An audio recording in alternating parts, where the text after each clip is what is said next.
Salut à tous les vapeurs et les vapoteuses. Aujourd'hui on se retrouve pour une vidéo que je trouve assez importante de faire qui est sur la différence principale entre du RDA et du RTA. Alors déjà on va comparer non parce que bien sûr il n'y a pas de comparaison entre deux mêmes choses. Moi j'ai le mode mécanique de chez Epro qui est un très bon mode en single AQ, enfin avec un seul AQ, moi j'ai le 18650. Et nous avons aussi deux atos différents. Alors, j'ai le Zeus RTA de chez Geekvape qui sont très connus pour leur Aegis, Légende, X, Solo, et bien sûr d'autres encore. Et nous avons de l'autre côté un rival qui n'est pas des moindres, qui est le Vandivap V2 qui est en single mesh, enfin single coil mesh, et qui à l'intérieur fournissent 4 résistances en mesh différentes, qui sont du A1, Dual, NI80, SS316L. Alors, et nous avons aussi deux drip types différents. Je préfère ce drip type-ci, celui du Vandivap V2, parce que il est beaucoup plus bas sur les bouts, comme vous pouvez le voir ici. Il est plus bas et je préfère un drip type un peu plus bas comme ça, pour un tirage plus simple. Et comme ça, on a les lèvres qui ne touchent pas la partie en métal au cas où de surchauffe. Et moi, je préfère cette façon-ci qu'à celle-là. On va vous montrer la différence avec le Zeus RTA maintenant. Et voici la différence. On peut voir ici, on touche la partie en métal et je n'aime pas du tout avoir la bouche qui touche la partie en métal. Alors, suite à ça, nous allons comparer déjà le montage. Le montage des dual coil des dual coil, c'est-à-dire les résistances de la Zeus RTA. Je peux vous le montrer ici.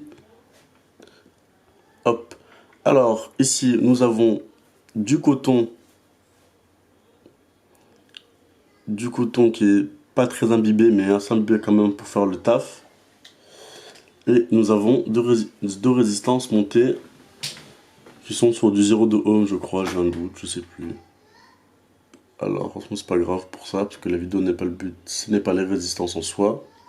Et voilà, nous avons ici le montage. Et on peut voir notre plateau est plutôt bien, assez imbibé, enfin pas trop non plus, assez imbibé.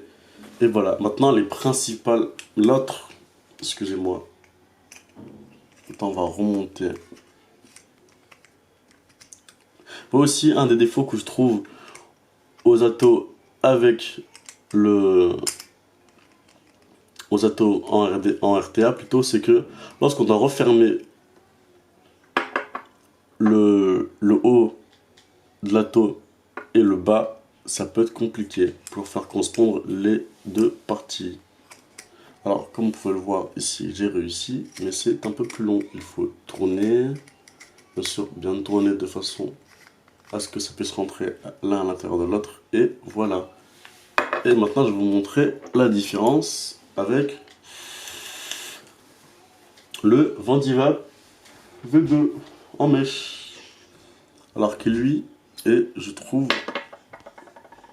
bon monsieur là, on peut voir en cas, qu'est-ce qui se passe parce que c'est trop imbibé et moi c'est mon cas. Et voilà, ils sont trop imbibés, du coup il y aura quelques fuites, mais ça c'est pas grave, on le plus tard. Et pour voir ici, qu'il y a une seule mèche. Des fois il y a un dual mesh, mais je n'ai pas encore l'occasion d'avoir testé ça, des dual mesh, j'aimerais bien en avoir. Et pour voir ici, c'est que c'est en single mesh, enfin résistance et mesh. Et pour voir le coton qui est ici très bien imbibé. Et voilà, bien imbibé, bien coloré comme on aime. Et voilà, enfin moi j'aime avoir le coton coloré, ce qui est un signe de bonne absorption du liquide. Et voilà tout. Maintenant on va remonter. Et en cas de démontage de la partie autour, comme on peut voir ici, c'est très simple à enlever. Moi j'ai dévissé, c'est pas l'exemple type, mais c'est beaucoup plus simple à enlever. Bon, j'ai le main qui glisse à cause du liquide que j'ai imbibé un peu plus tôt. Mais voilà. Non, c'est pas grave, on n'est pas là pour démonter tout ça non plus. Et donc on peut voir aussi que c'est beaucoup plus simple à enlever. J'ai le main qui glisse à cause du liquide. Et voilà. Et du coup, lorsque vous faites vos montages, c'est plus simple. Et bien sûr, en cas, maintenant parler du cas le plus important, c'est le tank contre pas de tank. Le tank est le réservoir que vous voyez ici. Et ici, il n'y a pas de réservoir. Déjà, il y a un côté esthétique que je trouve beaucoup plus important. Bien sûr, ici, dans le cas de ma armor, ce n'est pas flush du tout. Enfin, du moins, c'est flush, c'est du 25 mm. Alors qu'ici, on est en 25 aussi. Et c'est flush, c'est vraiment parfaitement bien. C'est assemblé, on dirait que c'est de la même marque. Mais c'est un produit qui est vendu ensemble alors qu'ils sont vendus séparément. Et c'est pas de la même marque. Et ici, on peut voir que l'armor ne vend pas avec la Zeus. Parce que déjà, c'est deux marques différentes. Ça ne va pas. Moi, j'ai un Pyrex qui est en bubble. C'est-à-dire qui est un peu en... Vous voyez, boubou un peu? Bah, c'est pareil. Voilà, en boule un peu, on va dire, voilà, ce que je cherchais, c'est en boule. Alors que si c'est un peu plus fin, pour dire que c'est sel. Voilà, du moins, petit bout. On voit la différence. Et donc, ensuite, la différence, c'est que c'est pour imbiber. Et le tirage. Alors, déjà imbibé, c'est que les cotons, on a juste enlevé le top cap. On peut voir ici le top cap. Et voilà, on a de cette façon-ci, excusez-moi. Alors, on prend son liquide. Moi, mon liquide est de chez AEL, bon c'est pas très centré mais ce n'est pas grave. AEL à la pomme, d'ailleurs merci AEL pour ce qu'on m'a envoyé, c'est très sympa, du moins les bonbons étaient très sympas.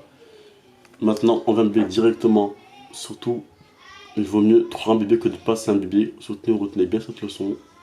Dans le cas de la vape, il vaut mieux trop que pas assez. Et ensuite on revient imbiber, enfin on revient mettre le top cap. On vérifie bien que l'airflow est bien ouvert et on peut tirer parfaitement. Saveur pomme qui rend super. Et nous avons fait le tour. Et maintenant on peut voir la partie pour imbiber. Là maintenant cette partie-ci pour imbiber, bon, déjà il y a un tank ce qui rend beaucoup plus d'utilisation en extérieur, c'est-à-dire que lorsque vous êtes dehors, vous pouvez facilement vous trimballer avec votre sans avoir de liquide sur vous. Ben, vous manquerez un peu de liquide, mais du moins c'est pas grave. Sans avoir de liquide sur vous forcément pour une après-midi ou pour une heure ou deux de sortie. Alors que sur le dripper, vous allez malheureusement avoir besoin d'imbiber toutes les 4-5 puffs. Et c'est, moi je trouve agréable par rapport au fait que moi je change beaucoup souvent de taux de nicotine parce que je fume à des taux assez réguliers. Des fois c'est 6, des fois c'est 3, des fois c'est 0. Lorsqu'on veut changer de taux de nicotine, c'est très facile.